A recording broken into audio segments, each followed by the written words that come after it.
সম্প্রতি শেখ হাসিনার ফেরত আসা নিয়ে গণমাধ্যমে কথা বলেছেন শেখ হাসিনার পুত্র সজীব ওয়াজেদ জয়। রয়টার্সের কাছে সজীব ওয়াজেদ জয় একটি সাক্ষাৎকার দিয়েছেন। সেখানে শেখ হাসিনার দেশে ফেরা এবং নির্বাচনে অংশ নিয়ে প্রশ্নের জবাব দিয়েছেন। খুব পরিষ্কারভাবে তিনি বলেছেন যে তার মা দেশে ফিরতে প্রস্তুত এবং বিচারের মুখোমুখি হতে চান।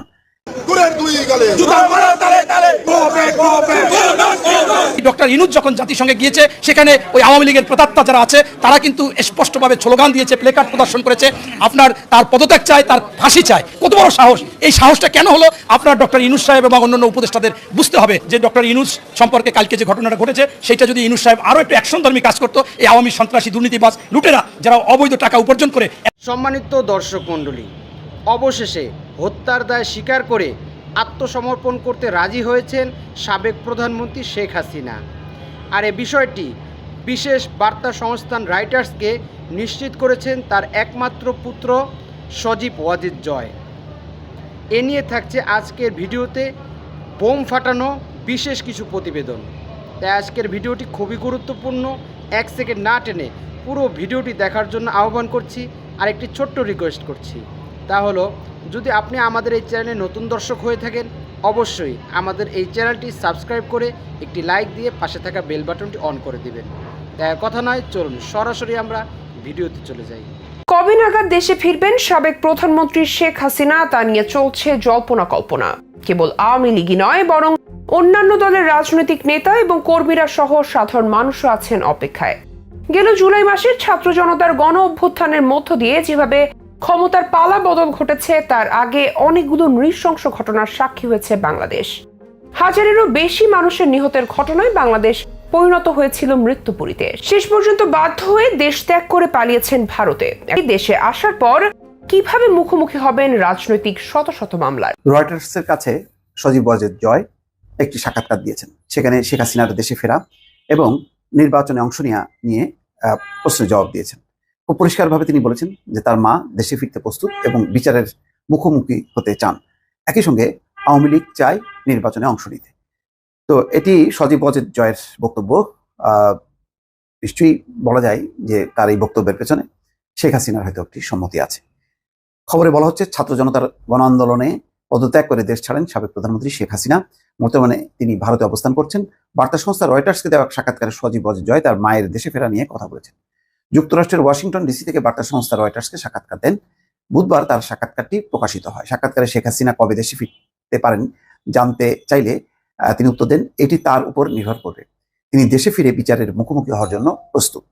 তবে সম্প্রতি শেখ হাসিনা কবে দেশে ফিরবেন এমন বিষয়ে আলাপ করেছেন সজীব ওয়াজেদ জয়। গেল 5ই আগস্ট ছাত্র জনতার গণঅভ্যুত্থানের মুখে প্রধানমন্ত্রীর পদ ছেড়ে পালিয়ে ভারত চলে যাওয়া শেখ হাসিনার দেশে ফেরার বিষয়টি তার উপরে নির্ভর করছে বলে জানিয়েছেন তার ছেলে সজীব ওয়াজেদ জয়। গত 25 সেপ্টেম্বর ব্রিটিশ বার্তা সংস্থা রয়টার্সে দেয়া এক সাক্ষাৎকারে তথ্য জানান জয়। সাক্ষাৎকারে আওয়ামী লীগের রাজনীতি, জাতীয় নির্বাচন, বর্তমান অন্তর্বর্তী সরকারের সংস্কার কার্যক্রম সহ নানা বিষয় উঠে আসে। এছাড়া বাংলাদেশ সেনাবাহিনী প্রধান জেনারেল ওয়াকারুজ্জামান 18 মাসের মধ্যে নতুন নির্বাচন আয়োজনে অন্তর্বর্তী সরকারকে সমর্থনের যে কথা বলেছেন তাতে সন্তোষ প্রকাশ করে সজীব ওয়াজেদ জয় বলেন, শেষ পর্যন্ত আমরা একটা সময়সীমা পেয়েছি, এতে আমি খুশি। এছাড়া জয় আরো উল্লেখ করেন, এরকম নাটক আমরা আগেও দেখেছি যেখানে একটি অসাংবিধানিক অনির্বাচিত সরকার সংস্কারের প্রতিশ্রুতি দিয়েছে এবং তারপর পরিস্থিতি আরো খারাপ হয়েছে। মুক্তিযুদ্ধের নেতৃত্ব দানকারী রাজনৈতিক দল আওয়ামী লীগকে বাদ দিয়ে কার্যকর কোনো সংস্কার বা নির্বাচন সম্ভব নয় বলে মনে করেন সজীব ওয়াজেদ জয়। তার দাবি, আমরা দেখতে পাচ্ছি একটি অসাংবিধানিক অনির্বাচিত সরকার দেশে নানা সংস্কারের কথা বলছে যা পরিস্থিতিকে আরো খারাপ করে তুলবে। শেখ হাসিনা কবে দেশে ফিরতে পারেন এমন প্রশ্নে জয় জানান, দেশে ফেরা বিষয়টা তার নিজের উপর নির্ভর করবে। এই মুহূর্তে আমি আমার দলের লোকজনকে নিরাপদ রাখতে চাই। ইউনূস সরকার তাদের উপর যে নিষ্ঠুরতা চালাচ্ছে সেটা আমি বিশ্ববাসীর কাছে তুলে ধরতে চাই। অর্থাৎ অন্তর্বর্তীকালীন সরকারের ঘোষিত সময়ের মধ্যে নির্বাচন সম্পন্ন করতে গেলেই অংশগ্রহণ করতে চায় বাংলাদেশ আওয়ামী লীগ। কিন্তু এখনো পর্যন্ত কোনো ধরনের নির্বাচনী রোডম্যাপ আসেনি অন্তর্বর্তীকালীন সরকারের পক্ষ থেকে। তবে নির্বাচন যখনই হোক না কেন আগামীতে আবারও নিজেদের হারানো ক্ষমতার ফিরে পেতে নির্বাচনে অংশগ্রহণ করবে আওয়ামী লীগ, এমনটাই দাবি সজীব ওয়াজেদ জয়। পাশাপাশি নির্বাচনের প্রেক্ষাপট তৈরি হলে শেখ হাসিনার বাংলাদেশে আসার প্রেক্ষাপটও তৈরি হতে পারে বলে দাবি অনেকে। তবে বাংলাদেশে আসার বিষয়ে সিদ্ধান্ত একমাত্র শেখ হাসিনার হাতেই রয়েছে বলে দাবি জয়ের। সম্মানিত দর্শক মণ্ডলী, কথায় আছে বাপ বাপকেও ছাড়ে না। আমরা জানি গত 5ই আগস্ট গণ অভ্যুত্থানের মুখে হাজারো হাজারো মায়ের বুক খালি করে দেশ থেকে পালিয়ে পদত্যাগ করে ভারত গিয়ে গা ঢাকা দিয়েছেন সাবেক প্রধানমন্ত্রী শেখ হাসিনা। কিন্তু ভারত গিয়েও তার শেষ রক্ষা হয়নি।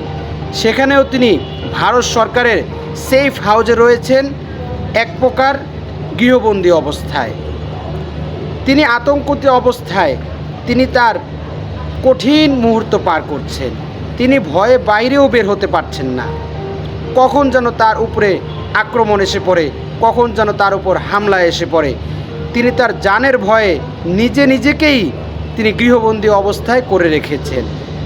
যখন তিনি তার গৃহবন্দী অবস্থায় অতিষ্ঠ হয়ে গেছেন, যখন তার জীবন আরেকটি খাঁচায় আটকানো পাখির জীবন একরকম হয়ে গিয়েছে, তখন এই কঠিন মুহূর্তে বোমা ফাটানোর তথ্য দিয়েছে তার একমাত্র ছেলে সজীব ওয়াজিদ জয়।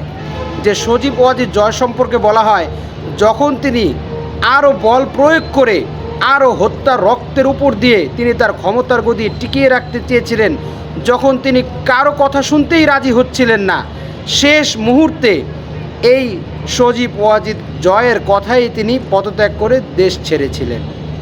সেই সজীব ওয়াজিদ জয় বিশেষ বার্তা সংস্থান রাইটার্সকে একটি উদ্ধৃতি দিয়ে বলেন, তিনি এই বার্তা সংস্থা রাইটার্সকে নিশ্চিত করে বলেন যে এবার আমার মা দেশে এসে তার অপরাধের শাস্তির পেতে যাচ্ছে এবং তিনি তার শাস্তি পেতে প্রস্তুত।